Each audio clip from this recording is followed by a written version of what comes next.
What if your military journey brought you to a point where your day-to-day was filled with debilitating pain due to injuries sustained over your time serving within combat arms? What if you found a way that worked to alleviate some of the symptoms you had and gave success in overcoming factors that were holding you back? What if you were then driven in sharing these habits and disciplines learned during your journey with others within the military and veteran community in order to inspire hope and work towards finding further solutions? Join me as I talk with Denny Caballero about his time serving within the military and what he's doing now to help others within the veteran community. This is Veteran Success Story.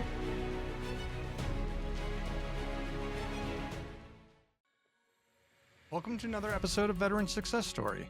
This week's episode features Denny Caballero, the host of Security Halt podcast, as well as producer of a few others, including Broken Brains with, I think it's Bruce Parkman. I'll get it right in the description link, I promise. But I wanted to just jump right into it on this episode, but I have to warn you guys, this one's a little wild. It's a little all over the place, but it's a good one. Honestly, this one flowed more like a conversation. It was more free-flowing. But if you haven't listened to Denny's podcast, the Security Halt podcast, go check it out. Guy has a ton of great guests on there that are involved in, much like this show, the positive space within trying to promote on the veteran side, trying to be a solution to the problems that are out there, and showcasing things that helped him as well as other veterans that he knows through problems they were facing. So I hope you enjoyed today's episode, and don't be confused when this sucker comes on, because we kind of got into it right away. And being on a podcast with somebody like Denny was interesting, but awesome. And nonetheless, it was actually great to meet him. First time meeting the guy. But it was a great conversation. I hope you guys enjoyed the episode. Follow and subscribe for more. It's free, so it doesn't cost you anything. Just hit the button, and that actually helps me out on my end. It's showing that 97% of the people listening out there are not subscribed. So please, I swear, I will give it back to you in spades if you just hit follow or subscribe. But enough about that, and let's get into the show. And you're listening to another Veteran Success Story. Still do it. Still introduce the show with, oh shit, now I'm introducing your show. Exactly. No, it's perfect. Because I didn't even get to the preliminary stuff. Yeah, I can't even talk today. So now we're all tongue-tied up as I'm talking to, let's see. William, welcome to Veteran Success Story. This is your show. This is Denny Caballero. Taking over my podcast. But hey, it's all good. That's kind of why I had reached out anyway. I was like, hey, this guy's a podcast producer. This thing's about putting things together, and let's talk, because I don't know much about you. And even in trying to do some of the research out there, I'm like, all right, who is Denny Caballero? But I know you produce some stuff, and I think it was Vargas. Was it Vincent Vargas? Did you do one of his shows? Okay. Yeah, I was on his show. He's been gracious enough to come on my show, and I produce the Dan Rayburn podcast. It's close to the number one streaming media show. If you're into end of quarterly earnings on streaming media, if you're into understanding that industry, you dial into Dan Rayburn. He is the go-to guy for streaming media because he was at the very beginning of it. When we started seeing streaming concerts, that was Dan. That was Dan as a young man. He's the one that first started doing this, and it's been a wild ride to sort of meet him and have him hear and listen to what was at that time nothing but gross humor hobby between me and my great friends, and having listened to that, and for him to see the potential, not just in my show, but in my abilities, and for him to believe in me before anybody would. And that's a type of like friend and loyal, customer. Like to this day, it's like one of the craziest stories. Like literally just on a chance meeting, he was at group. He does transition assistance for Green Berets because he had a chance meeting at Walter Reed with one. And he just happened to hear that I was a podcast producer, and that's what I was passionate about, even though I was like not really saying it. And he just happened to listen to one really bad episode. And he's like, everybody's been wanting me to produce or start a podcast. I want you to produce it for me. And he's been with me since, we did episode 1 together, everything about his show. He's been gracious because I did things like, at first I was doing my own show through Discord. And I was like, I'll just bring you on. We'll create a Discord lobby. But then you quickly realize who this person is when you drop the episode and you see 700 downloads, 1,000 downloads. And you're like, holy shit, like people. And he doesn't have social media. Dan runs everything through his blog and LinkedIn. He is the standard when it comes to streaming media. So people seek out his stuff. And that's when I realized content is king. And he taught me that. You make something that's undeniable, 100% consumable by your audience, the people that want to go listen to you as an authority figure in this area, and you'll have people. And I've watched it. He doesn't do video. He doesn't do reels, any of the things that we stay up having to do as podcasters and creators. He doesn't do any of it because he realizes that people will tune in for the content that he's putting out because nobody else is doing it. He's an authority statement in it. How long has he been in it too? Because there's something to be said for being in the beginning. I talked to someone, I think it was 5 years ago, and I was going to college, and in between there I had to commute. So a lot of the stuff that bore the background to some of this was, what helped me out on the commute to college. It was like going for marketing. So I would start consuming marketing content, and I would start asking questions in class or answering stuff in a way to where the professor like took a double take, and they were like, wait, hold on a second. Yeah. Hold on. Who's teaching the class here? Yeah. So it's wild, but 5 years ago, I described something to someone and they didn't listen, but I described it to them. And if you go and look at what I had done the market research on and what I was like, this would be perfect for the veteran segment. Someone needs to be doing it. Turned into the setting, at least, for the Sean Ryan show. And I was just like, give me the keys to the castle, man. Like, that's exactly what your show would have fit perfectly, your personality and stuff. But at the same time, it's finding who you are and then also sticking with it, man. Just to be... I think episode 16 aired this week, which was the very beginning of it. But at the same time, I was playing the social media side with the, up behind me, the book tour. So I was doing that end of stuff and made a ton of mistakes in there, and learning stuff about content along the way. So growing this is easier along the way this time. Yeah. But at the same time, it's once you throw long form or even video content like the reels and stuff, which your stuff cracks me up, man. I think that's actually where I got turned towards Security Halt, because I saw some of your stuff and I'm like, this is great. This is the stuff that you sit around the coffee and joke about. Bingo. These are the deployment jokes with your buddy, and it just resonates. Yeah. I always say that that's what lures you in before you take the medicine. Being in the positive space, as I like to call it, the place where you're advocating for people to get help, people to take a knee, look at longevity. Look, if you want to become that first sergeant, you might need to take a knee and go get help so you can address these issues. None of the things that we're facing have to end our careers. They don't. Mm-hmm. We can stop it. But how do you bring somebody in and have that conversation? I know that I wasn't willing to have that conversation. I didn't want to give up that myth that I was a superhero, that I couldn't break down.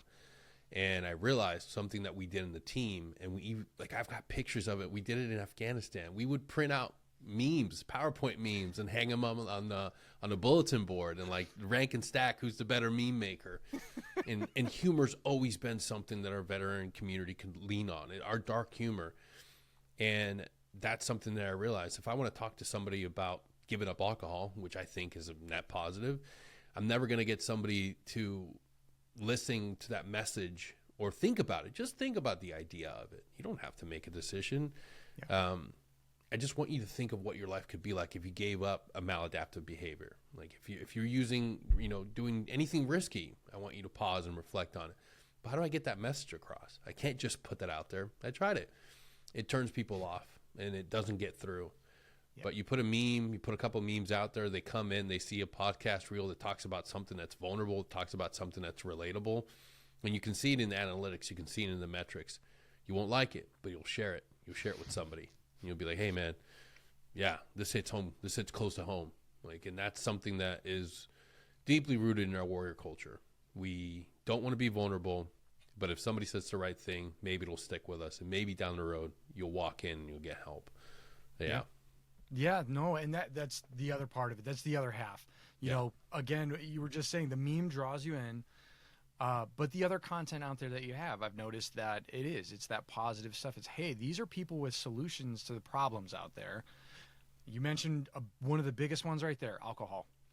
You know, how many more times than not, almost all the times, you know, when someone's like, I did something stupid, I said, well, were you drinking? You know, or if I'm talking to somebody over a late night phone call or during the interview, you know, an interview with them, and they start throwing them back, and those memories start coming out and flowing and everything else. And they're like, hey, man, you should just put it down, man. Yeah. Calm down. You're not doing yourself a favor there, and you're throwing yourself in that space. And more times than not, they're wallowing in their own.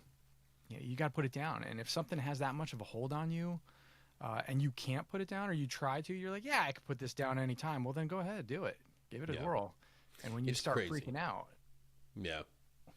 For a lot of our veterans, we've been sold this myth that our only value and the greatest stories we can tell are from our worst days, the most painful memories, because that's what is sold in media. That's what's sold in like some of the highest shows and in podcasting too. You can go online, you can verify this, you can track this. You sit a veteran down, especially from special operations or from a notable GWAT engagement, you know, battle. You sit them down, you get them to be vulnerable and tell the entire story. And that sells. You'll get views all through the roof, all day, every day. It'll go through the roof. But at the end of that engagement, you step outside of the camera, actually sit in that room. What happens to that person? Are they better for that experience? Are they better for sitting there in the raw, sharing that? And I will say no. I will say that you reach out to any of these notable individuals, and the first thing they'll tell you is, hey, I'd love to talk about my book or my nonprofit, but can we not talk about this? Can we not talk about that? That's something that I really encountered, and that's something that I lean into. Like, hey, dude, we don't talk about that in Security Hall. I want you here to talk about what you did afterwards, because I feel the most impactful chapter in your life comes after service. It gave us great tools. It's a stepping stone. It's where you became that PL. It's where you became that Ranger Regiment leader that gave you the skills and that drive to become a nonprofit leader, to become a entrepreneur. And that's what I want to capture, because we don't get the stories of success. Like I say it all the time, we are successful because we do things like pre-mission planning, PDSS. And that means we plan things out and we see how somebody else succeeded in the battlefield. And we say, okay, this ODA fucking crushed it. How do they take it to the enemy so well? Well, Chief, let's take a look at it. Looks at all these missions. They did X, Y, and Z, and they continue to push the envelope. They never let the enemy breathe. They did X, Y. I'm like, that's perfect, man. That's a great plan of action. Maybe we should continue doing these things that made them successful. Let's go fly back and let the boys know what happened.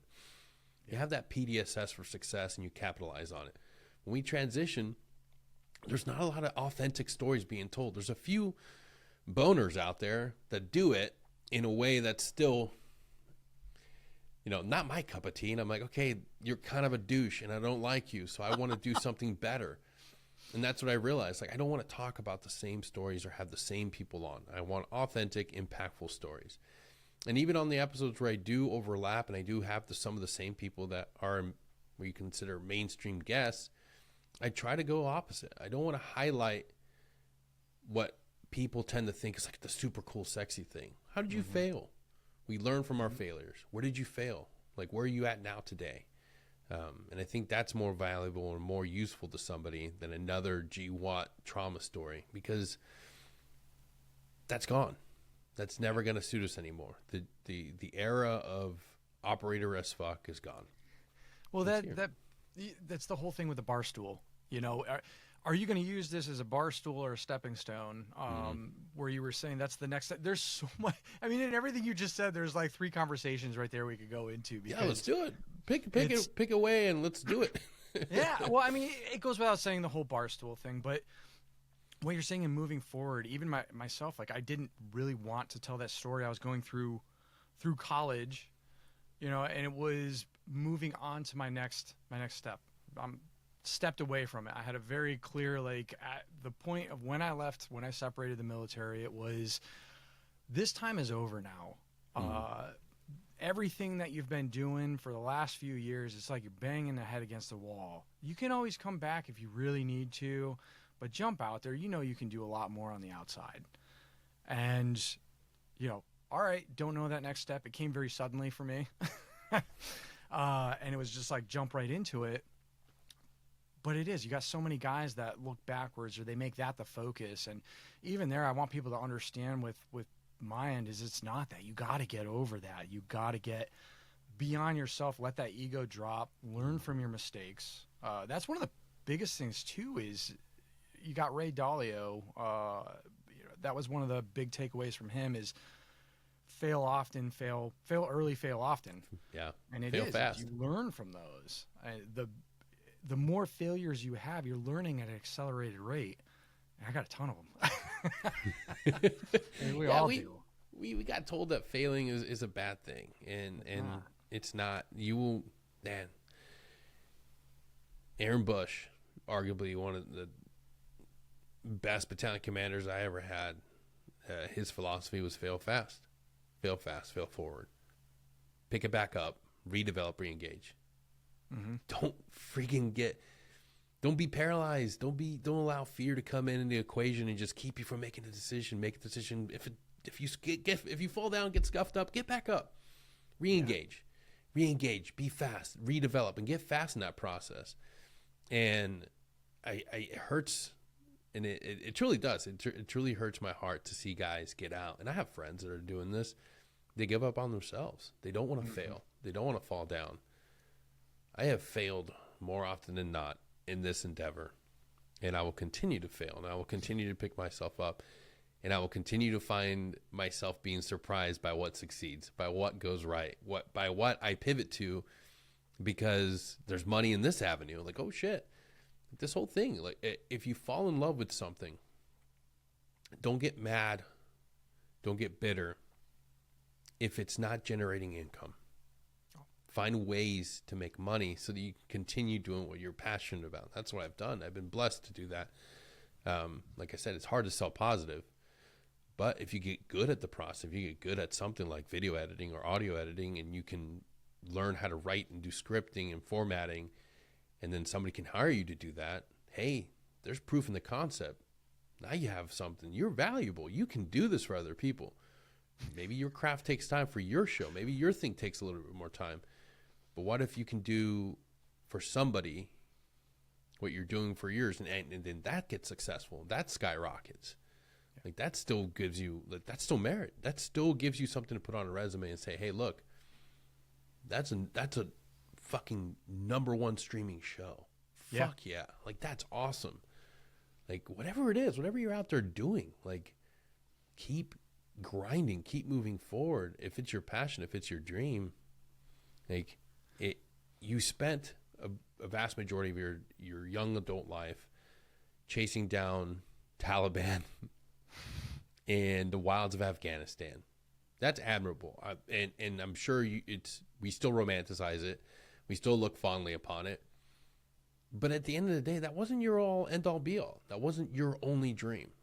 Have courage to dream again. Have courage to see that was just a stepping stone, and then like flush out that next idea and make it truly yours. Because you didn't have control of that campaign. You didn't have control of those mission sets. At the end of the day, like, now's your time to control it. And that's what I want people to do. That's part of, though, that's scary for a lot of people. Taking that risk, that jump, and especially something like this, I'm going to look stupid in front of everybody. Yeah, I've made some real doozies globally, but, there's one thing I put into the book to where somebody said something, they're like, why would you put that in there? Like, I almost caused an international incident. Like, I mean, we were Mexican standoff. Like, it was serious. Nice. And they're like, why would you put that? And I pointed it right at me too. I'm like, hey, this was me. And our old battalion commander had reached out and was like, "Man, I never knew that was you, like, mother effer." And he has the afterword. Yeah, it was hilarious. Like, so this stuff comes out, and they're like, "Yeah, we kind of shielded you from this," because I probably would have been gone. You know, they would have been like, "All right, see ya, you're out of country." But it was Sergeant Ackers, actually. It was my squad leader at the time, kind of shielded me from it. He was like, "Yeah, it was my fault," you know, and he did what a leader, you know, he did. He took that extreme responsibilities where he knew, but at the same time, he was like, "It's not going to come down on me like it would on him in this instance." And he took it, and we drove on, and man, I was so thankful about that. I was so like, all right, from now on, I cannot screw up, you know, for this guy. He went to bat hardcore for me. And that was just, you know, you had to be really put together to be in the company I was in. And he knew I had the potential, but I wasn't there, you know, and those failure points, I put him in that because that's what makes it real. You can't be scared to do that. Somebody else is going to learn from that. Yeah. Same thing with this. Every show is just, I focus on one thing, you know, and then when I started getting to the point to where I realized, all right, you're not asking yourself, what's that next thing to improve on in this next one? So what do you need to do? Like, go and look at a show that's been around for a while, or go look at something. All right, who's got it going on right now? All right, what are you missing? Like, what are they doing that you're not? Or what can you focus on more? I know interview skill is one of them, you know? Yeah. Saying, you know, is also. It's reps, man. It's reps. I'm still learning new things to do and things not to do. Editing processes, things that when you're, do you have a full studio, a full backing? Do you have outsource your editing and everything, or is it all in-house? Oh, no, 100% in-house right now. Good. Yeah. Good. And bespoke trailers for every episode. And I actually was asked by a producer about that. He's like, why in the hell at this stage of the game? I'm like, because I am forcing that creative curve. Yeah. I can create a trailer that's freaking gnarly, you know, and they're not pulling tons of views yet, but they're getting attention. Once I put those at the front of the episodes, you saw the audience retention rate go through the roof. Yeah. And I was like, okay, that's good. That's something that they like. And I know it's something that I liked in, matter of fact, the old London Reels. I mean, before he went Bitcoin crazy and weird, when he was out about self-improvement, that was one of the shows I listened to. But that trailer in the beginning, it was just like emotional and it hit you. And I was like, I can hear it in my head right now. Yeah, I was the other way around. Yeah. I tried doing episode trailers and nobody gave a fuck. So then it was like, you know what? I'm making shit for me. And that was one of the greatest things I ever got from somebody. Make content for you. Yeah. If you're happy with it, make it for you. Because I chase that dragon too, trying to make the intros and this and that and this, and I'm like, you know what?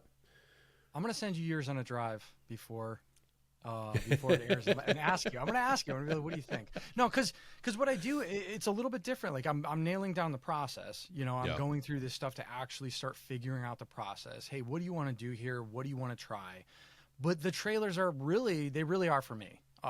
Especially, oh my God, the first few of them, I was like, dude, I spent 3 hours on that trailer and it got 5 views.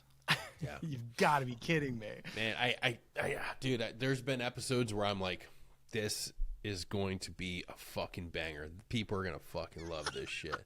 And it's like fucking views. 1 view.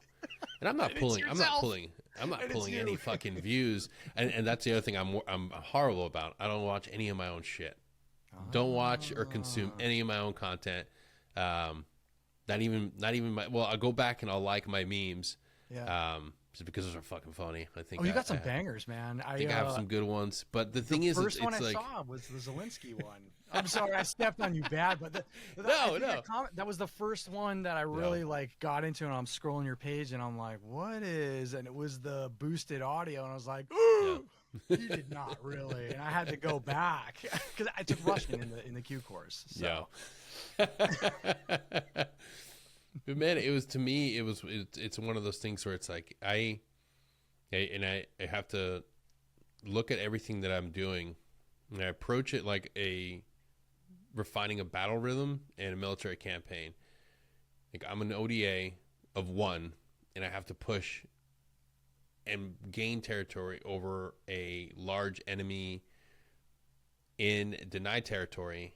I need to continue. The op tempo cannot slow down. I can't take off Christmas. I can't take off Thanksgiving. I have to fucking push, and I have to continue. I have to try to. I think you reached out. You're like, how are you doing 3? It's like I don't see an option. I don't see a fucking option, and I'm that fucking hungry for it. And if I get sick, if something happens, now more than ever, I'm a dad. I'm a new dad. There's gonna be days where it's like, well, this doesn't get done. This doesn't get done, and that's okay. 70% today is my 100%. Okay. They're going to have to be all right with it. But it has to be something that I can't control. Because if I can control it, if I can stay up for 48 hours like I just did, I will do it again. And I will do it again. And I will do it again to refine it. And I will do it again to keep pushing. Because how dare I not be willing to do that when I was willing to do it in combat? Mm-hmm. If I was willing to do that for my mission, then why don't I have the same fucking tenacity to continue sitting here making poop and cum jokes and fucking producing my episodes? How dare I? If I believed in myself enough out there, why am I not doing it here? And I'm blessed. I have a wife that believes in me, but like I said, I'm not gonna put the show over my child or my wife. When I need to support my family, when I need to be there, cook breakfast, get her ready, tap her out so she can get some rest, and I got to do that. Then it's got to be that. But if it's just me and I'm tired, or if I'm hungry, or like, no, motherfucker, you got shit to do. You've got shit to do. Like, and I have to be that tenacious with it because I've seen where it's gotten me. I've seen where it's gotten other. Dude, I had nobody. And here's the thing: if you're a creator out there listening, no one's gonna fucking believe in you. Not a single fucking person. They sure won't.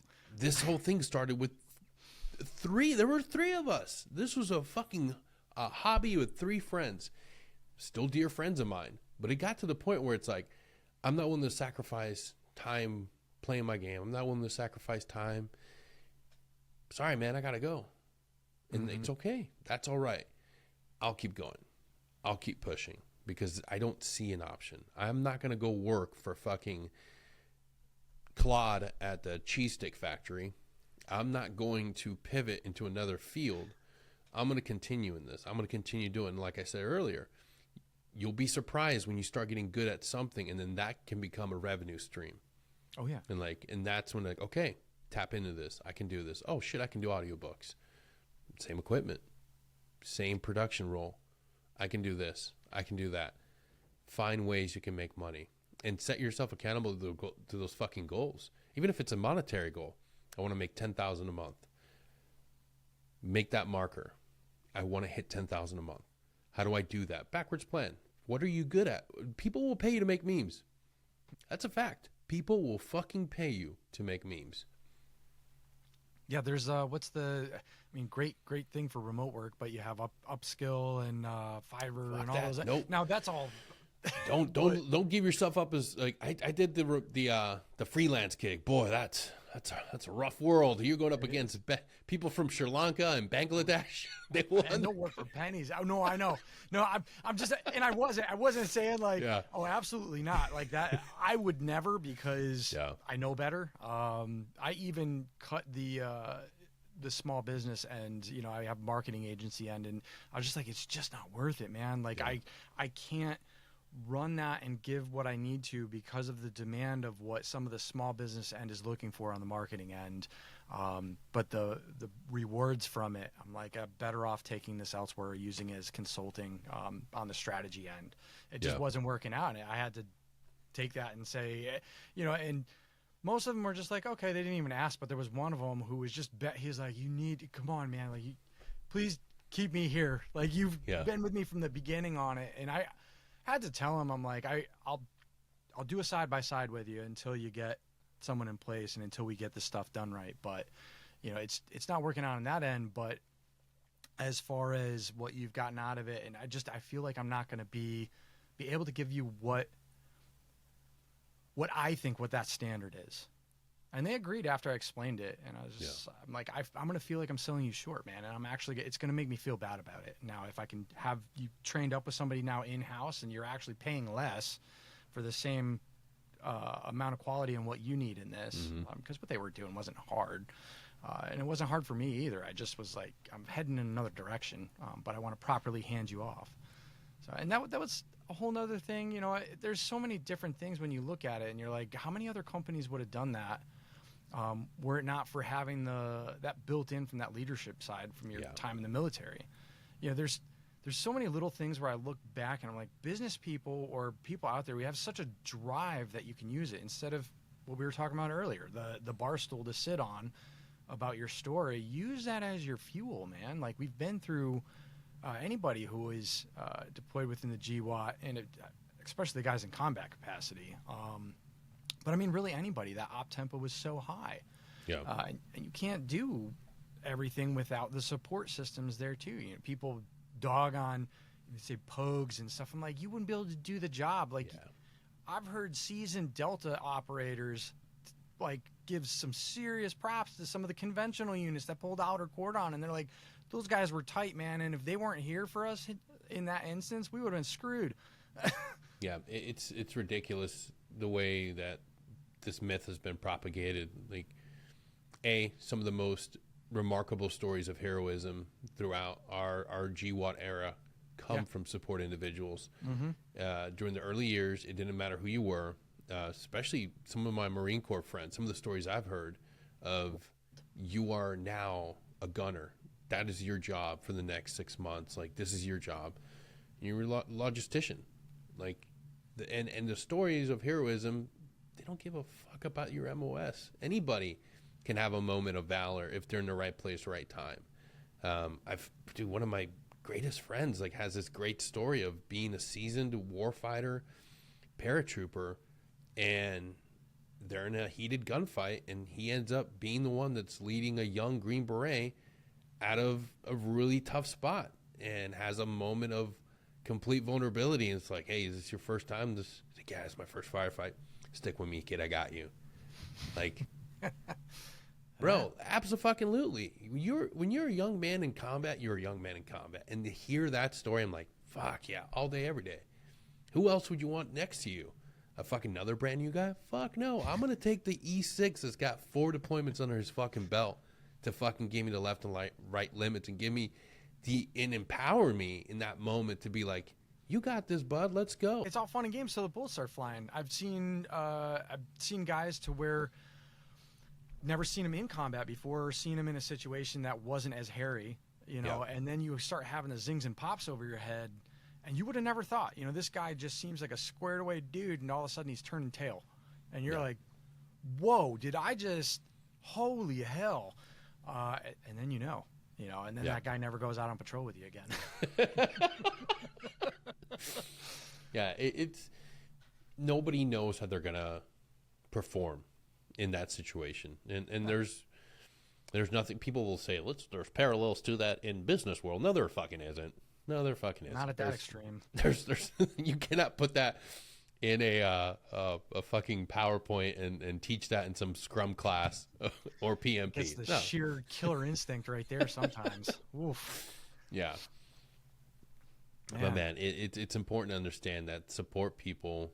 Everybody has their passion. Everybody has their reason for joining, and we have to support and understand that, dude, you don't get anywhere without it. Even within special operations, you're not the main effort. You're supporting. Yeah. Everything's in support of infantry, unless it's unconventional warfare and you're in the country by yourself running your operations. But if you're not, heavily dependent on support right there. Exactly. Like, we have the best individuals in the world doing the most demanding job, and they only get a chance to do that because they have world-class support structures. That's the truth. From S1 down to, even S6. Everybody. Everybody has their role, and everybody has, and if they're good at their job, they're part of the friggin' team. It's when somebody doesn't take their job seriously and they hate it, and a large part of it can be said that it's because they get so much joking and so much ribbing, and they don't take it serious because there's not enough professionalism in the field. It's like, you should be proud of it. Yeah. When you should have so much pride in what you're doing that when the jokes come across, like, yeah, whatever. But you know what? I'm really good at my job. I'm really, really good at my job. And there's that pride, and you have the values in it. But I think Even in my time, I could see that dwindling within certain S shops. You walk in and it's just like, oh, very much feels like there's no pride or like, yeah, spirit decor. Like, yeah. Well, when did you end up, we're half an hour in at this point. When when did you end up leaving the service? April 2023. Okay. So yeah, I was 18, so a little bit before him, but I know what you're talking about, kind of that disheartening, just downward spiral. Is that like when Security Halt? Like, what came first, the producing, the Security Halt podcast? You were talking before, you were joking around with three buddies of yours. I was going through a really rough time, and I had, something that was taught to me in the 82nd was LGOPs, little groups of paratroopers. When you are alone, coalesced with people around you, and you're left, you're right, and you keep each other going. And that mentality was with me through lots of the hard times in the military. You're doing an unknown distance ruck march, and people start getting sad and mopey and droopy-eyed. Like, first thing you do is you start getting people laughing again. You get somebody to your left and right to be like, hey, man, we got 5 more minutes. And those 5 minutes go by, and they're like, what the fuck, dude? You said 5 minutes? Yeah, no. 5 more minutes. And then that turns into a joke. It turns into something that gets infectious, and people start sharing it. And I realized that there's power in being able to make each other laugh. And that's what me and my friends started. Greg and Paul, we started Security Hall as that, being able to laugh. And then from that, we brought in Ryan, brought in Eric, and just had like this rogue gallery of people that were really, really fucking funny. And we would sort of have these moments of vulnerability talking about some of the things we're going through. Mm-hmm. And at that point, I was still in, and I was using it as a big crutch for some of the things I was going through, because you can't really talk as a Green Beret, as a warrant officer. You can't talk about some of the things you're going through, or you feel like you can't, because you're like at the tip of the spear. I can't be vulnerable enough to talk about what I'm feeling and going through. And it was my way of helping myself and my friends talk and communicate through these things. And it wasn't really until I went through my downward spiral when I had to go get help. I had to go to inpatient treatment center and then follow up with a traumatic brain injury treatment center, because what I was going through was an absolute crisis of mind, body, and spirit. Everything was, I had 2 failed surgeries on my feet. My left eye wasn't focusing. Cognitively, I was in decline. I couldn't focus. I couldn't read my emails or reply back in anything that made sense. Missing words, missing complete lines of thought.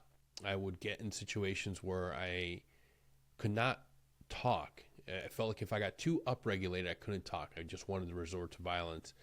And none of those things made sense. Nobody could tell me rationally what was going on.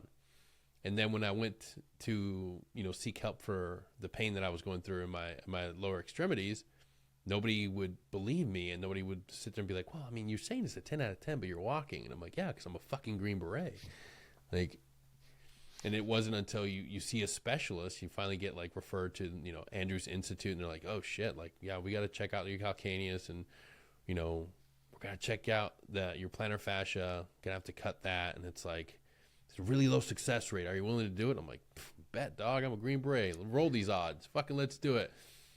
Going through like the first surgery, and it's like 6 months, and then it's like the pain is unbearable. Now it's like, holy fuck, like I can't even put any slight pressure on it. It's like, don't worry, we'll put these braces on it. It takes, so you put more weight on your forefoot, and it's like, what the fuck?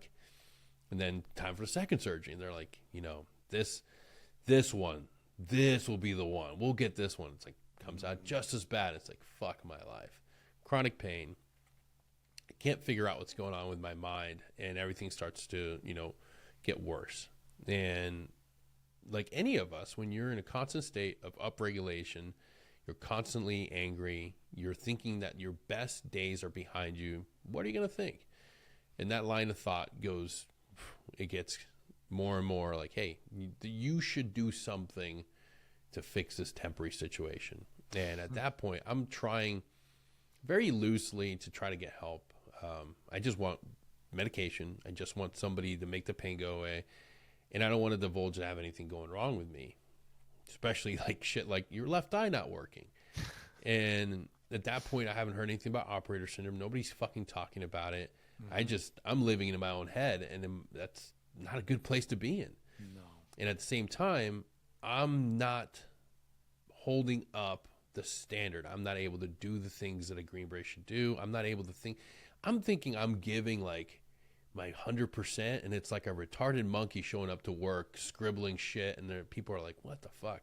When you have an entire team room of hard-hitting individuals, you don't want to show any weakness. You don't want to be the one person that can't function, can't do the things that you should be able to do. And that weighs heavily on you. And that's seriously every day seeing America's best, and you can't keep up. You can't do the things you used to do.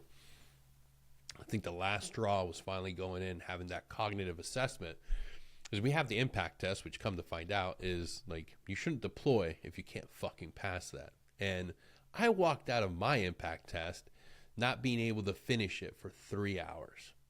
And I should have known that was a canary in a coal mine situation. Hey, like maybe we should talk to somebody about this shit. Mm-hmm. But that wasn't, you want to be with the boys. You're going to do everything you can.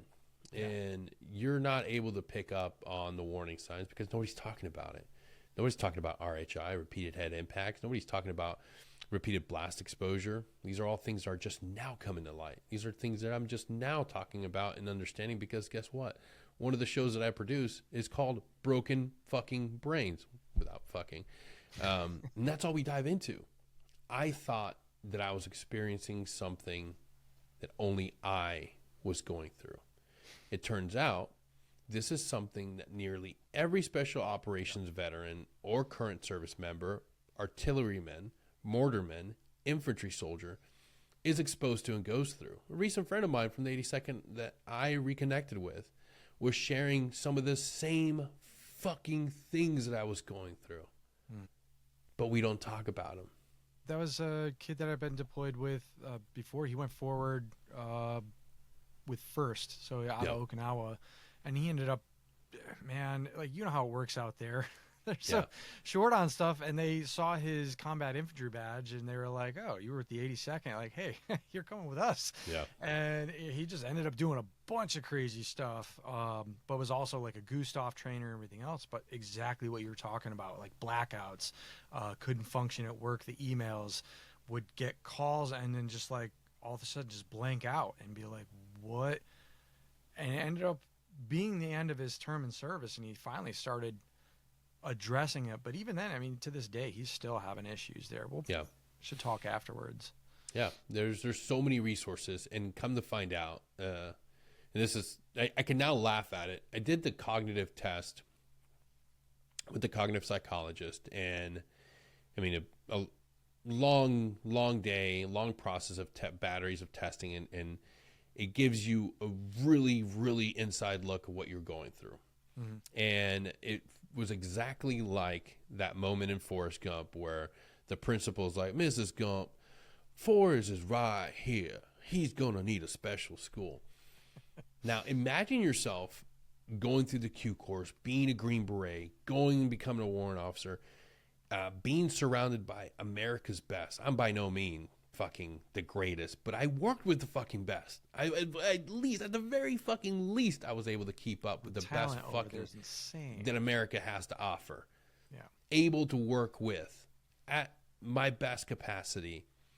I was now like faced with a true fucking marker what my deficit was. And I was no longer crazy. I wasn't going crazy. I knew that there was shit wrong with me, and now I had a marker.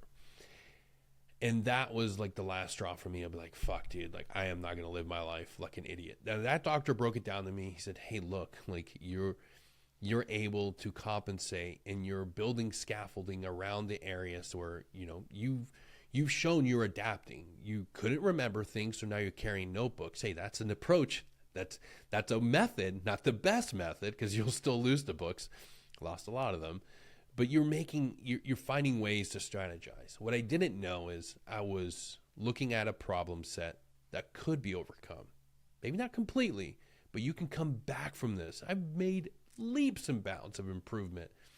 Like, I can't remember shit still. Like, and the internal voice will always tell me that I put my keys in the right place, but in reality, I didn't. Like, that's still a reality for me. There's still like that internal voice. I can't trust it. When I tell, like, for example, I can literally be holding this drink right now, walk off camera, put it in my kitchen, come back here and be like, that motherfucker, he moved it. That piece of shit Will was in my house and he moved it. I know that now. I'm at peace with those little moments. I'm at peace with the quirky things of getting somewhere and realizing I forgot why I even got here.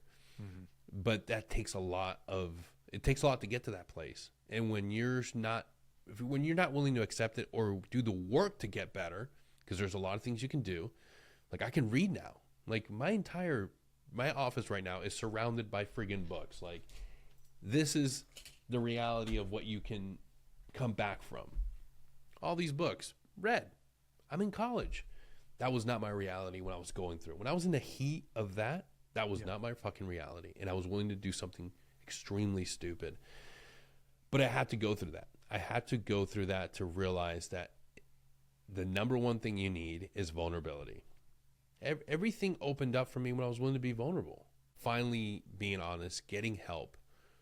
That's what's going to get you to the next course of action. That's what's going to get you to the place that can really save your life. And for me, I'll say it every day, going to Laurel Ridge, Mission 100, that saved my life. That was the first inpatient treatment that I had to go to understand what I was going through, to unpack everything you went through. Because trauma doesn't start in the military. It starts in your life before the military, and you have to be able to face that. And for me, like, that was the place I needed to go to. And then after that, was very grateful, very lucky to be able to go to the STAR program. And the STAR program is where I went for TBI treatment and world-class care. Cannot say enough great things about the people there, the treatment. But that's when it's like, okay, like, I have a lot of work to do. And I realized that the rest of my life, like, I didn't want to continue suffering. I wanted to get better. I wanted to start focusing on me, my wife, and my family. And it's just not going to happen if you continue sitting down and letting life happen to you instead of being proactive and wanting to get better. And that's what I wanted to do. I wanted to heal, but I knew, like, it's not as easy as just like, okay, I'm going to take a medication, I'll be better tomorrow. Like, you got to make that your primary thing. You got to make that your primary fucking job is to get better. And that's what a lot of veterans and service members don't want to hear. They don't want to take that knee to get better. And unfortunately, like, maybe that means that your military career comes to an end. For some, maybe that means that your military career comes to an end and you focus on getting better. Because sometimes what you're facing doesn't get better with a weekend, doesn't get better with a 4-day pass. Sometimes you need to go to treatment centers and get the help you deserve.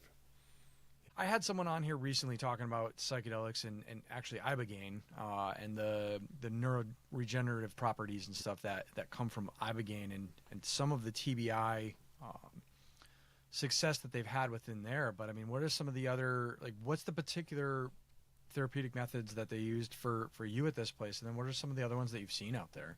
So the number one thing that people need to understand about a treatment center and why they're beneficial and why you should, if you're dealing with any signs or struggling with TBI, going to an actual comprehensive clinic with a team is what's beneficial. You're not just being, like, a lot of times when we go to a provider, we give them one thing and then they provide us with a referral to somebody else.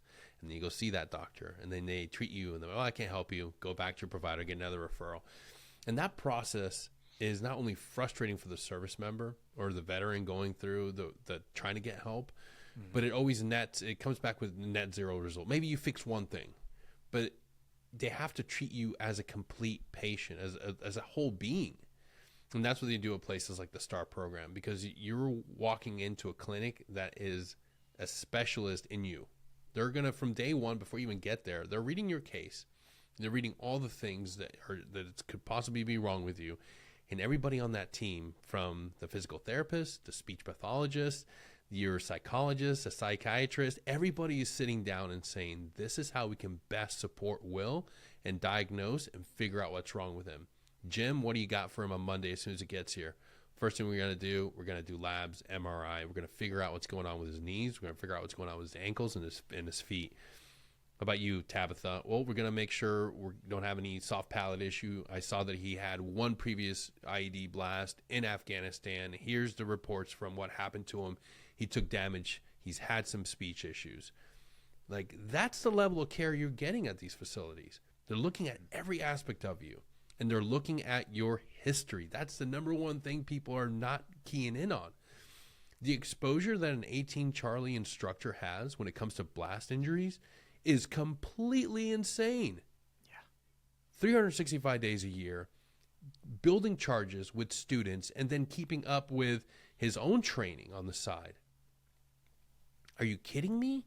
Like, we have to understand the effects that blasts have on the brain. And we have to understand why individuals are willing to go do risky behavior things, are willing to go way off the deep end. It's not because they're a bad apple sometimes. Sometimes there's something wrong with them neurologically. And that's what we're starting to find out. And that's, again, why I advocate for these places, because they understand this. They understand the whole history of the patient. They look at individuals and say, like, wow, okay, so he's actually admitted he has a history of alcohol abuse. Okay, that's right in line. You look at operator syndrome. Read that white paper study or read the book and look and check the boxes, because every single one of us that were in an infantry unit, artillery unit, mortarman, or just was around a blast for a long time, some of our support individuals, you will realize that some of those things are like, oh shit, that's my life. Yeah. I have problems with my memory. I have emotional outbursts. I can't remember things. Cognitively, I'm not the same place. I can't read the way I used to before. I don't have the attention span. These are all things that people need to talk about more and understand that there's nothing wrong with raising your hand and saying, hey, this is what I'm experiencing right now. And in fact, it has been my lived experience for the last 4 years. Here's where it gets even more complicated. When you're a high achiever, somebody that comes from a population of high achieving individuals, you're going to already be adapting to some of the effects. Mm-hmm. So maybe you already noticed that you don't read as well. So you stopped really enjoying books. You don't read anymore, but you do audiobooks. So you retain knowledge still. You find ways to adapt to it. Maybe you realize that you have what I called at the time headaches, which are called migraines. A headache doesn't last for 3 days, guys. Yeah, that pain threshold thing is... It's not, but it's the same thing. You have a high achiever who understands pain and has built a tolerance to pain. So they're like, whatever, I'll just eat another 800 milligram Motrin, not knowing that they're creating another problem. Yep. Like, it's hard to advocate for individuals that look at you and say, well, you're just fucking weak, bro. I don't have any of those problems. Yet they get in their car, start it up, start driving out of the compound, and they forget where they're going. Mm-hmm. I understand the bravado. I understand the importance of maintaining the strength. But there's nothing wrong saying I need help. Because you can get back in the fight. That's the thing I need you to understand. You don't have to give up the career if you catch this early. If you're able to say, hey, man, I want to be the best performer on this team, in this platoon, in this company. So therefore, I need to get the help that I deserve. And the resources are out there. I do think that we're starting to, especially through things like this, people getting on podcasts. But one of the things that COVID had hit, and one of the guys that I've been with, he started getting Zoom groups together. Yeah. And he put a format to it. It was actually funny because I called him out on it sideline, and I was like, hey, man, what business mastermind did you steal this from? Because it was done in such an ingenious way. He's a thinker, and he put this framework together to where everybody kind of got a say in this thing. And you kind of got updates from everybody, and it ended up being these pockets of small peer support groups to where it was all these guys that we deployed with each other. So those barriers to talk about these certain things were gone. We've seen each other at our freaking best and at our worst. And we kind of know that we're not going to judge each other for it. We might harass them and stuff, but we truly fucking care about these guys. Yeah. And it was those walls kind of being broken down, and people just willing to speak about it. More times than not, somebody else in the room would either raise their hand and be like, hey, man, like, talk to me sideline about this afterwards. I want to tell you about how I got through it. or they'd come to you sideline afterwards and say something, or even in the group and be like, hey man, I've been there, or I'm going through the same thing. And I think that when guys leave service, and I'm sure you've seen it, we kind of isolate a little bit. You're in that path, like looking for that next step, or where am I going to go next? You don't want to be seen as a failure because you ain't making it, or you're having a hard time. So you bottle that up, and everybody's like, man, no, he's doing great. Where inside, man, whew, they're fucked. But we lose that support group where it was pre-built in the military, and we need to be better about keeping in touch with our guys. That started to come back around, through these calls, through these type of someone seeing something on social or something and reaching out to me and whatnot. And then we've started to talk a lot more, and we've started to build these groups up. And again, it's cool to be part of that and have these groups in there and have these little support pockets, but it really needs to be a lot larger, and people need to start talking amongst each other a lot more.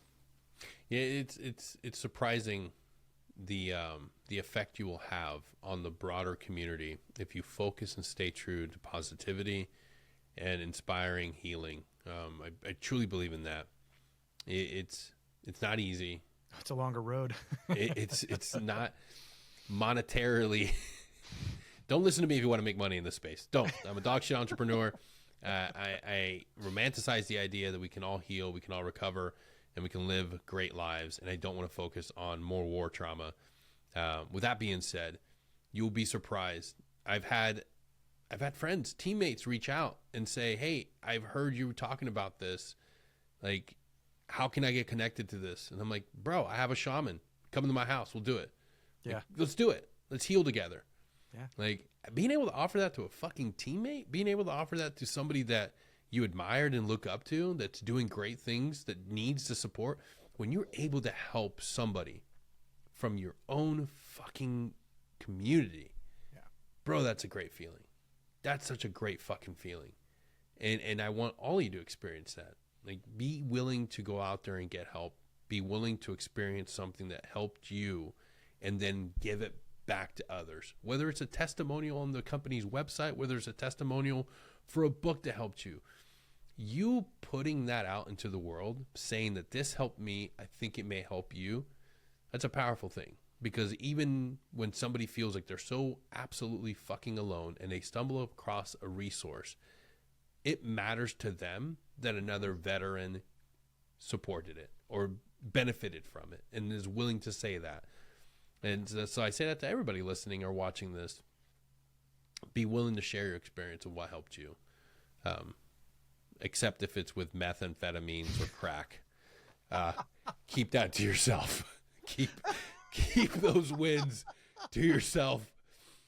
I would beg to offer that that's not really helping you, but if you feel like it is, keep that to yourself, please. Right. You said were you a seventh guy? You were a seventh guy, right? Yep. 7th Special Force Group, okay. Red Empire. Yep. Yeah. So, but you were down with Eglin.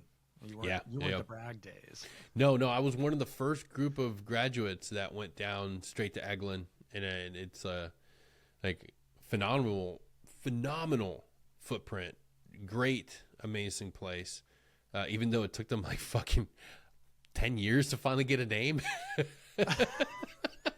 Fucking. Hey, that's come on, guys. Lounging on the beach. Just like, where you go, man? The compound. You just keep it the compound. Nobody calls it by its camp. Like, yeah, it's fucking weird. Yeah, it was such a weird thing because like we were down there and so much construction has happened, and before the exit over the highway, there was just like this sign that said, "This way, the Special Forces compound." And I'm like, fuck, man, that's like right on the nose. They finally a sign that says exactly what it actually is. It's not Building 342. No, it was fucking hilarious when I saw it. This way, the Special Forces compound. I'm like, all right, well, we're worried about a threat. Oh man, what do you think about the renaming of all the different military posts again? Oh man, dude, like, I put a comment on one where it was like snip snap snip snap. Like, first of all, like changing Bragg was a dumb idea. Absolutely dumb. Yeah, Like it was pretty just stupid. absolutely fucking stupid. Nobody knew the history of it. Like nobody. I mean, I remember constantly trying to like instill like some sort of professionalism in soldiers, and like they don't fucking know the name of the bases. They just know that brag is brag, brag is brag. So when they changed it, I thought it was fucking stupid, and nobody went along with it. Benning, I'm kind of like on the fence with, because I do believe that Hal and his wife did such a, I mean, just remarkable historical. I mean, you wouldn't have what we have as far as spousal support and notification if it wasn't for Mrs. Moore, if it wasn't for her. And it's, I mean, yes, it's well documented in an amazing Hollywood movie, but it's part of our American heritage and history now, which she did. And it actually helps bring the military spouse into a spotlight, because you don't make it a career without the spousal support. So I thought it was a very good way of like honoring and bringing that to the forefront. Like, oh, wow, like that's named after both of them because they did remarkable things for the military community. Yeah. So I thought it was kind of one of those sort of like, okay, like if we're going to change it, that's authorized. Like that, like what I say matters. Now, what I mean to say is like, okay, it makes sense to me. In my own personal opinion, it made sense. Yeah. And I thought it was one hell of a name to give it. The Home and Infantry. Like that's fucking badass. Yeah. Cavasso, give two fucks. Don't care. I think honestly, you really want to honor somebody, we needed Benavides.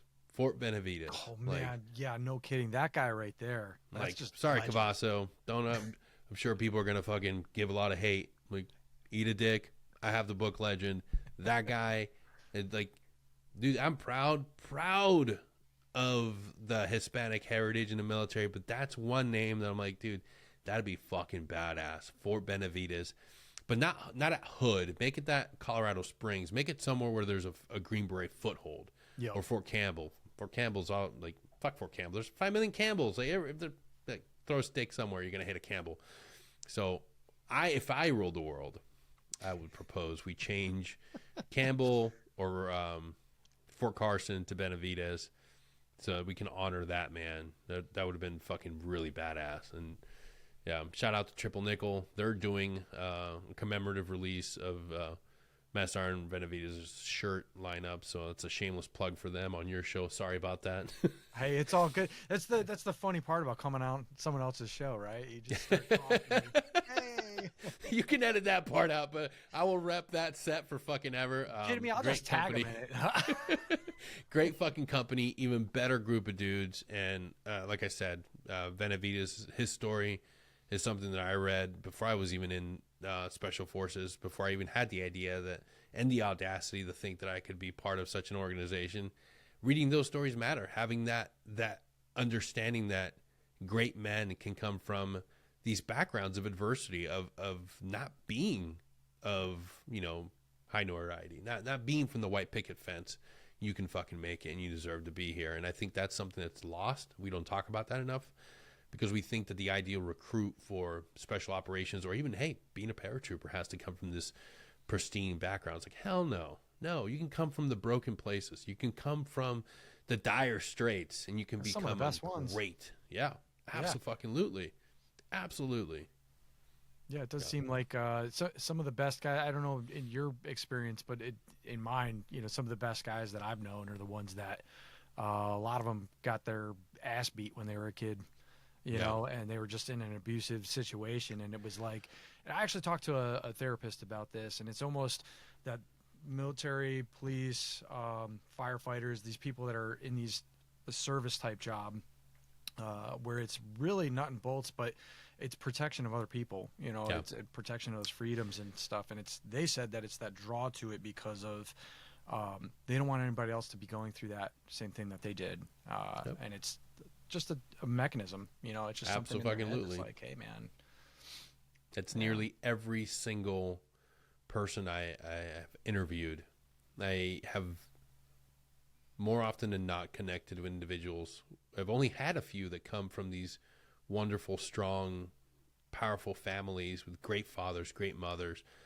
And that's why I champion, like, you need some adversity. You need some, you need somebody that's going to challenge you as a child, as a kid, to push harder, to push faster, to go do something hard. Yeah. But what I've been able to gather from a lot of my interviews is individuals that were like myself, had traumatic childhoods, ACE scores that are through the roof. You go through the ACE Childhood Adversity Index and you see just every single marker checked off, and you're like, boom, boom, boom, boom, boom, boom, boom. Yeah. And it's like, fuck, this is what made us. Yeah. This is what made us. And we saw that and we experienced that, and we said to ourselves, when I am of age, when I am somewhere that I can be the protector, I'm going to be the protector. But then even more so, you look at the same individuals, and that's not even the most remarkable thing. You look at the post-traumatic growth, because when you hit every marker on ACE, on that childhood adversity scale, it should say that you didn't go to the infantry, you didn't go into the military, you went and became an addict, you went and became an abuser, you went and became a predator, but instead you did the absolute fucking opposite. Never saw the inside of a jail, or maybe you had slight minor brushes with the law, but you self-corrected and you went on this fucking projection into the fucking stratosphere. Yeah. And you became something that few people within your own world, within the world you came from, could even fathom. And that's remarkable. Like, I don't even, looking back and seeing, that's why I'm a big champion and talk about faith so openly these days, is because when you're victimized as a young kid, you can lose that. I know I certainly did.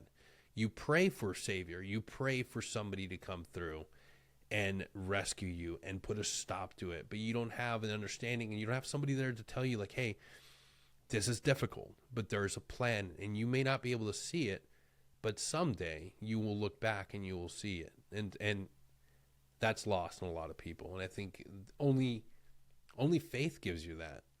Like, even now, like right now, in any endeavor you're facing right now, you can sit there and be like, fuck, like, I hate working at fucking this job. It's just so miserable. It's horrible. I'd rather be doing my thing. I'd rather be focused on that. But you got to have faith. You got to have faith that you're saving enough money to be able to move out of the place you're at, so you can continue doing, you can squirrel away some money to go do the thing you want to do, and you got to have faith. In my own endeavor as well.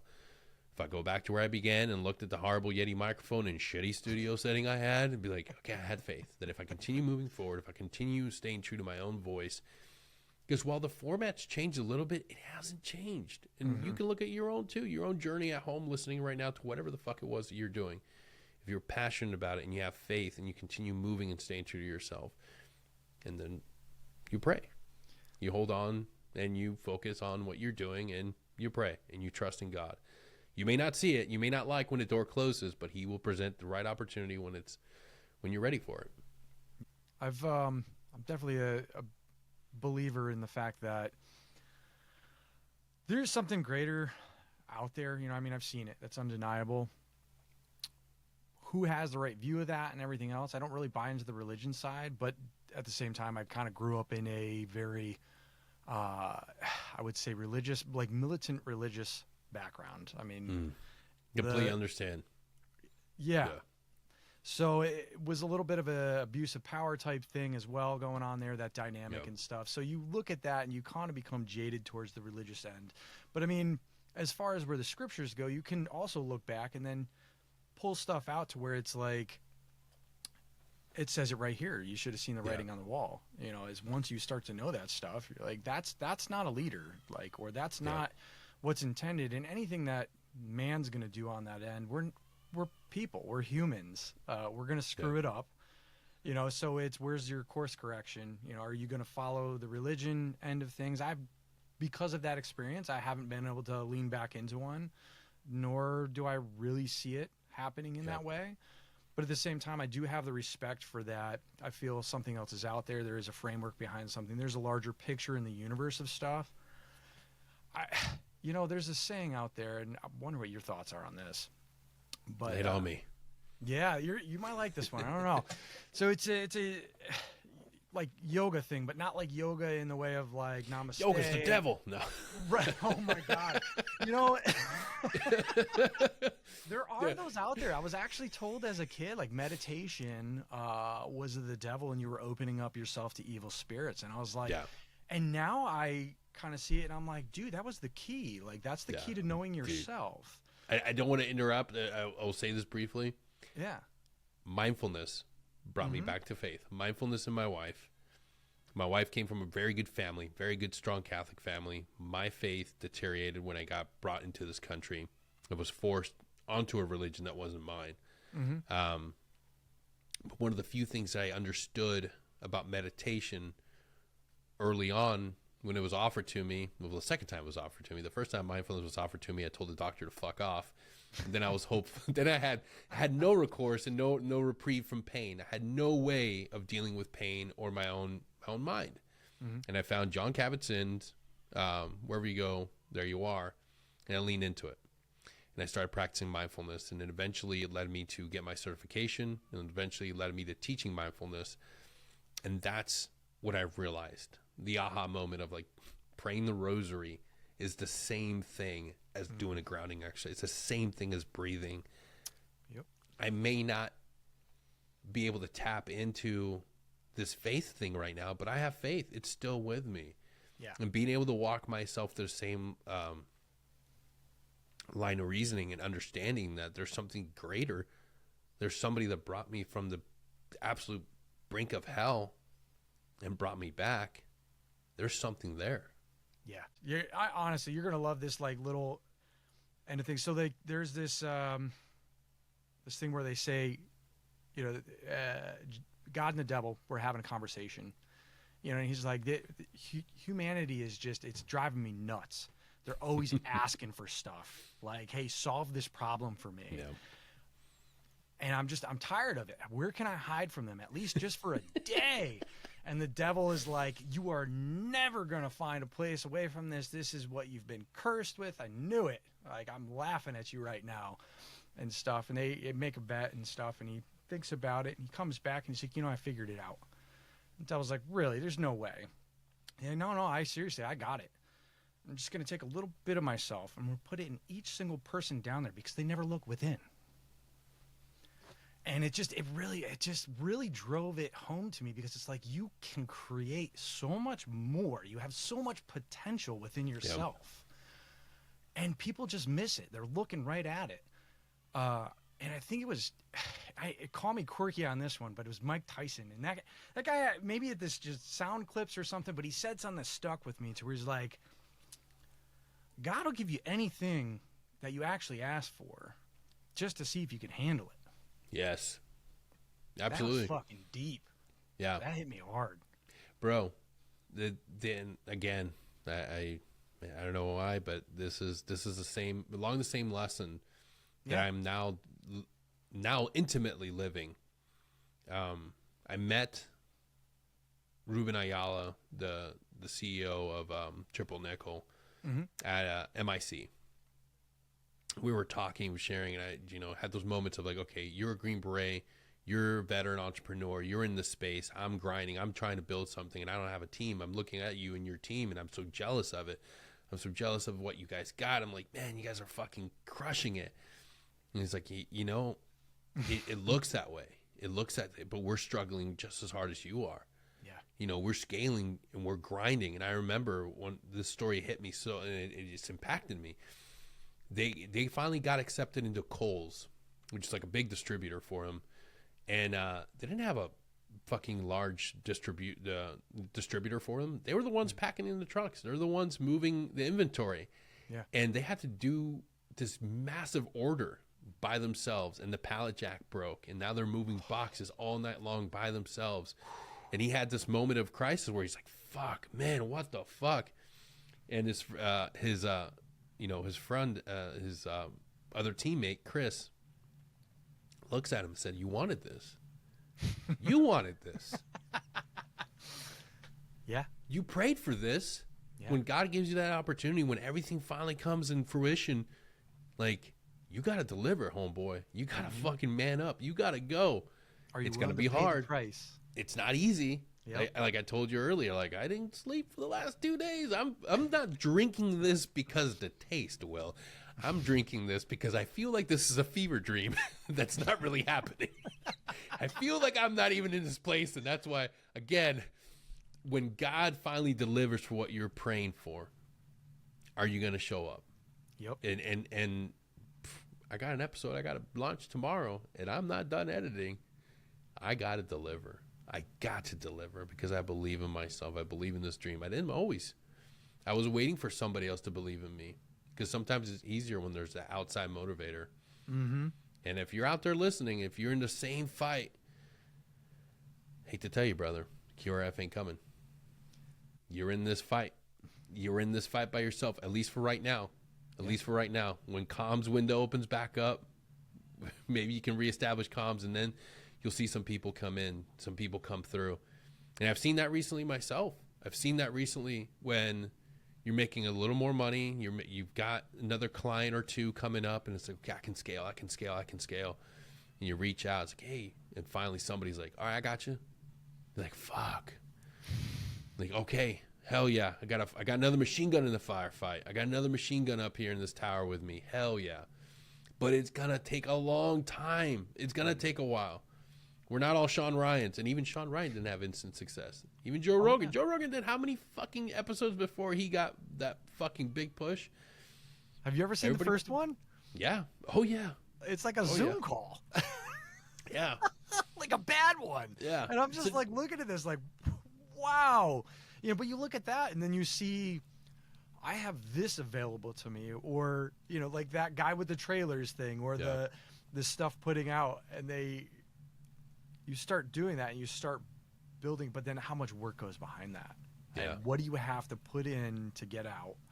There's a lot with all of that. You're absolutely Fall in love with it. Fall in love with every fucking bit of that process and love it and nurture it and breathe fire into it. Learning every day. Yeah. Yeah. Yeah. Yeah. And then understand, and that's a thought, like I don't want to, I love helping people. If you're, feel like I'm taking over the show. If you're listening, you need help, or you want to talk about anything podcasting, Will and I are available. I'm speaking for him. Reach out. You're not in this alone. And I love when somebody reaches out and like, hey man, like I really love what I'm doing with this and I need help. It's like, fuck yeah, let's do it. I will waste 3 hours of myself and give you every bit of what I have, and then stay up late to do what I really need to do, because that's what I wish I had. But it's okay, because now you're a little bit higher and you can help somebody get above you. And if you succeed, fuck yeah, even better. That ripple fuck yes, effect I will help you. Is so cool. Like, so cool. I helped someone out in getting something somewhere, and then I think it was 6 months or so after that, he had his own book come out, and I kind of made some introductions and coaching along the way. But then 6 months after that, it wasn't just for him. You know, that was the coolest part, is all of a sudden I get somebody else. Hey, man, I just talked to him. Like, thank you so much for helping him out. And he passed this along. And then he even added to it. And I was just like, dude, like, this is why, you know, and you're feeling bad about yourself or something on whatnot. And then you get that, and it's just like, all right. Yeah. You know, don't feel bad. Somebody else's success can help you. Maybe they have lightning in a bottle. Maybe that person you helped has a format that's different than yours, is able to tap into the audience, into a different market, and their shit goes through the roof. If you're a good enough human being, guess what? Hey man, I got more resources in this fire base. We're moving back to you. We're going to push out. We're going to push into your objective area. We're going to help you out. Yeah. Holy fucking shit. Yeah. All right. I'm no longer by myself. You never know what can come of it. You never know what can come across from a simple collaboration. Because I tell you what, I take every single one of those collaborations just as seriously as I take my own show. Because it fucking matters. When we stop dreaming and stop believing that something can happen from this interaction, you're going to be back in your echo chamber, pissed off, angry, mad about the world not going your way. I can't get fucking 2 more views. Let me tell you, if you're in it for views... Wrong reason, buddy. Bro, you gotta love this shit. You gotta fucking really want to do something great, because I still cannot break past YouTube. At this point is merely a place to put videos because they're not going anywhere for me.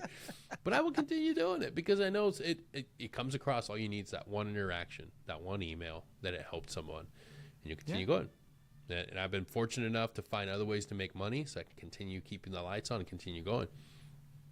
And my number for month is only going up higher each and every day. And I'm going to continue setting ridiculous fucking goals because I believe in myself. Good. If I was able to go through what I went through in life to get here, more than tank. Fuck, dude.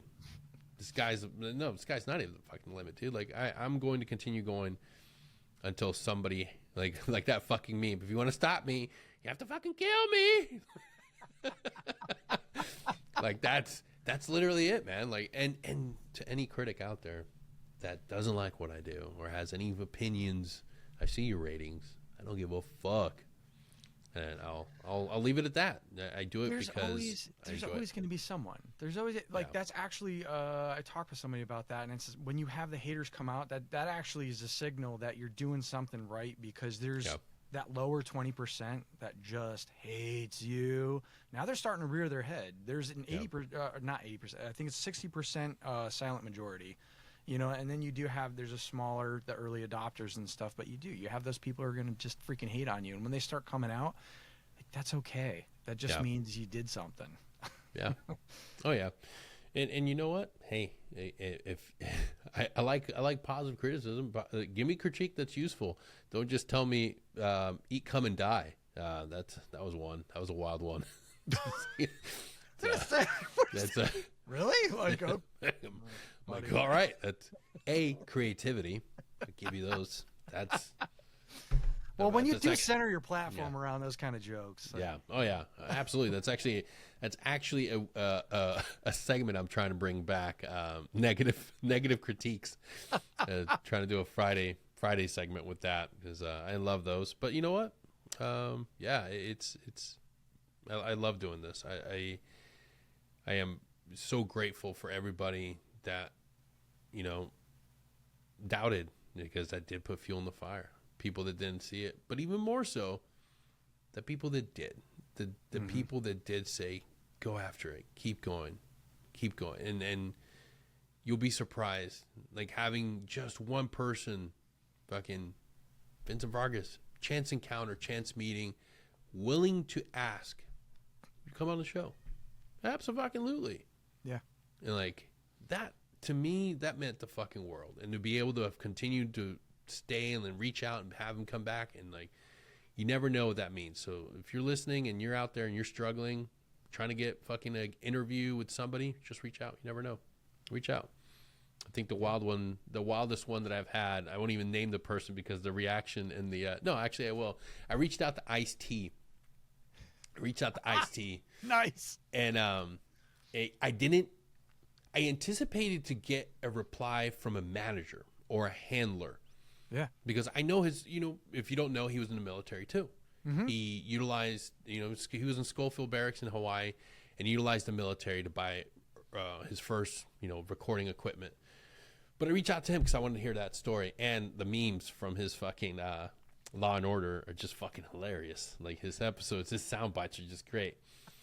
But the perfect response, and it was, within a few hours, I got a response back. Nah, dog, not from me. And I was like, hey, you know what? Fucking A. I got a reply back. And that to me, like, I printed it off. It's still in my office. It's one of the best things I could ever hope for because I learned early on from a good mentor. It was like, hey, if you never ask, you'll never know. Keep asking. Keep reaching out. Yeah. Got Chris Free, Dr. Gordon Freeman. All these people seem inaccessible at first, but they are passionate. They are individuals. There are doctors that want to help and they want to share the information. So I continue reaching out. Yeah. And now I'm fortunate enough to be able to bring them on other shows. And that to me is one of the greatest things to realizing about common humanity. When people want to help, people want to help. And they will come on your show, even if it's a 48 hours in. with an episode due tomorrow, and here you are. And now I feel bad because I know how that is. Like I said, Will, this this is something that everybody needs to do. And what I mean by that, it's like not obviously recording a podcast, but to be willing to connect. Yes. To be willing to reach through the void, because right now we're not in the same space. I don't have, actually, I will lie. Shout out to you, Ty. I have a Green Beret at my gym. And I live in Alabama these days. I'm not anywhere near my Green Beret comfort zone of Northwest Florida. I miss it dearly. Yeah. Being able to actually hold space with some of my friends, to grab a coffee, sit down with another person from my warrior tribe.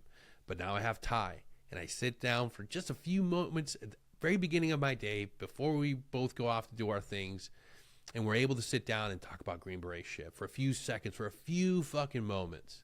You get that brotherhood back.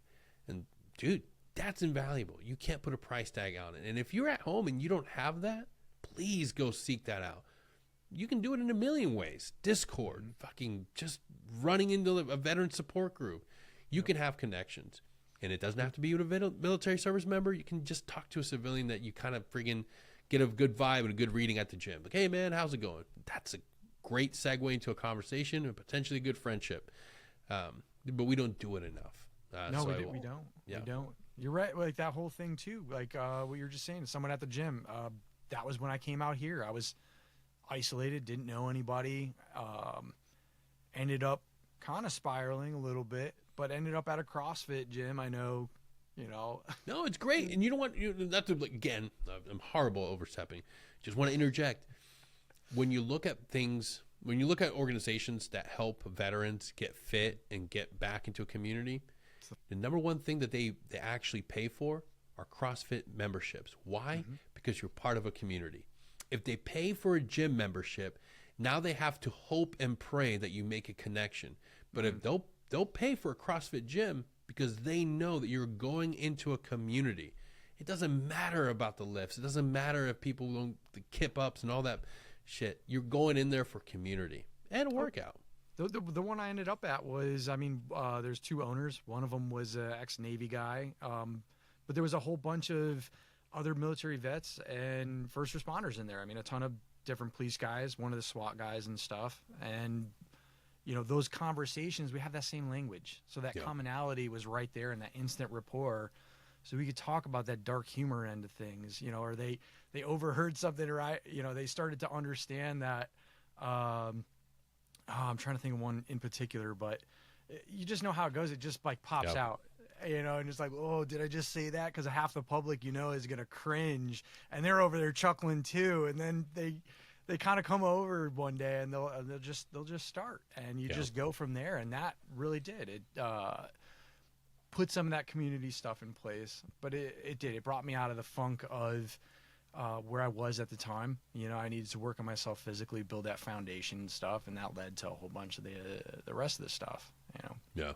But no, it's funny that you say that, though, the human connection, because that has been, it's been a few of them. That's actually in post right now. I have an episode with Scott Mann talking about literally that. Fucking love that dude. Human connection end.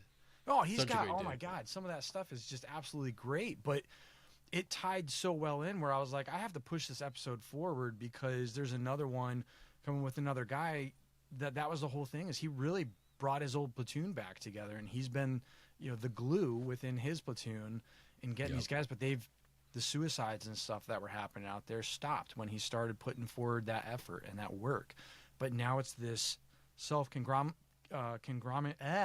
conglomerated unit that goes around, and they're in touch with one another, and they know they can reach out and call, and I've gotten the calls from my guys too. Like, hey man, I'm working on this, can you put me in touch with somebody? And it's just reaching out, and creating that space. Oh yeah. Man. Well, man, I was going to say, this is perfect. Like, it's this perfect, the segue right there.